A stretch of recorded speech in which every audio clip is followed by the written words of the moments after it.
Hoje a gente vai mergulhar numa obra filosófica que é, olha, monumental. São 12 volumes de Uma Jornada pela Ética Animal, do Dr. Luciano Carlos Cunha.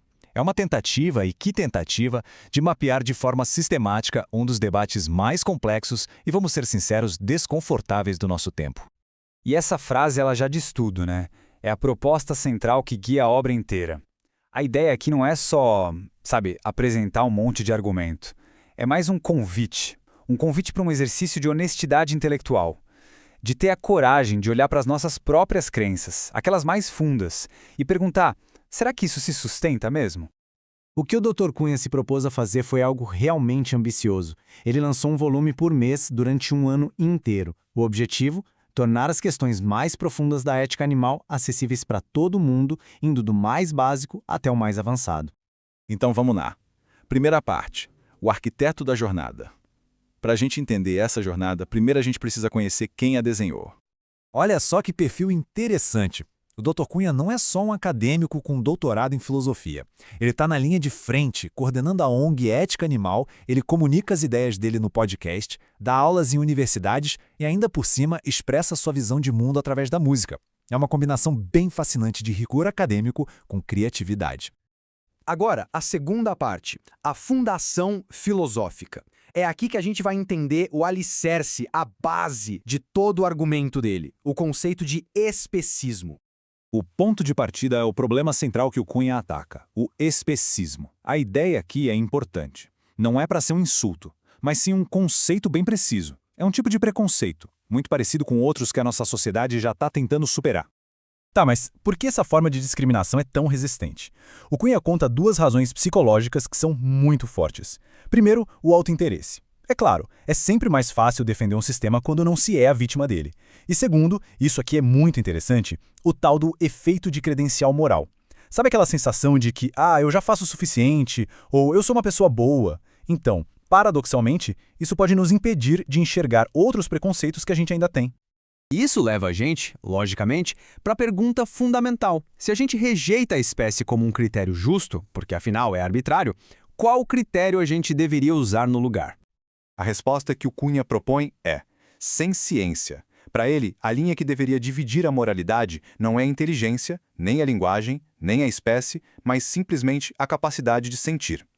Se um ser pode sofrer ou sentir alegria, ele tem interesses que importam. Ele passa a ser alguém, e não algo. E o argumento para isso é apresentado de um jeito bem claro em 3 passos. Primeiro, a ética, no fundo, serve para lidar com bem-estar e prejuízo. Segundo, para alguma coisa ser boa ou ruim, ela precisa ser boa ou ruim para alguém. E terceiro, a ciência é exatamente o que cria esse alguém.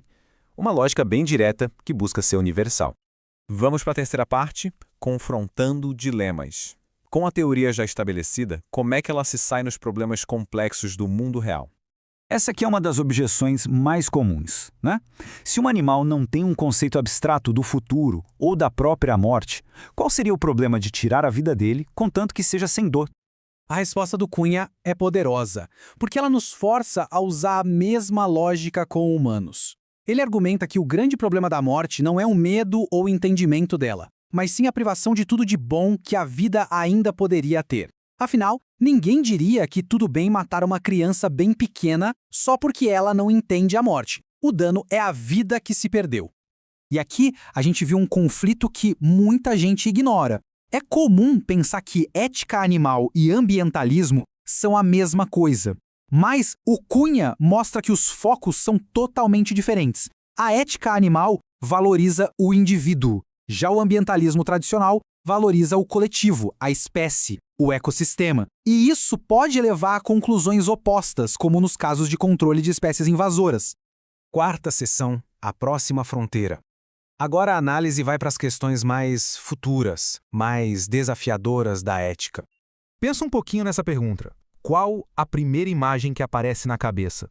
A maioria de nós vai pensar na exploração humana, fazendas industriais, laboratórios, e claro, o sofrimento nesses lugares é gigantesco. Mas o Cunha argumenta que mesmo assim, a gente está deixando de ver a maior parte do problema. Esse número é de chocar. O que será que ele representa? O Cunha usa esse número para a gente ter uma noção da escala. Para cada 14 segundos de sofrimento em fazendas e laboratórios, existe quase um ano inteiro de sofrimento acontecendo na natureza. Fome, doenças, predação. E isso nos força a perguntar: a nossa responsabilidade moral acaba onde a nossa interferência direta termina? E o critério da senciência não para nos animais que a gente conhece. Ele nos joga lá para o futuro. Se o que importa é a capacidade de sentir, e se um dia uma inteligência artificial se tornar senciente, como a gente identificaria o sofrimento dela? E até onde vai a nossa responsabilidade com seres que talvez nem existam ainda? Chegamos na quinta e última parte: a coragem de pensar. A conclusão dessa jornada toda é menos sobre ter as respostas prontas e mais sobre a honestidade intelectual que a gente precisa para buscar por elas. Esse aqui, segundo o Cunha, talvez seja o maior obstáculo para qualquer avanço ético, o tal do raciocínio motivado. É aquela tendência que todo ser humano tem de começar com a conclusão que a gente quer e depois sair caçando argumentos para defender ela, em vez de seguir os argumentos para ver onde eles nos levam. Isso vale para todo mundo de todos os lados do debate. E aqui está a mensagem final.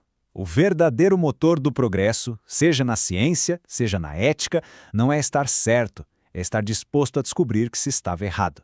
A honestidade intelectual tem que vir antes do apego às nossas próprias ideias. E com isso, a jornada do Cunha se torna um desafio pessoal.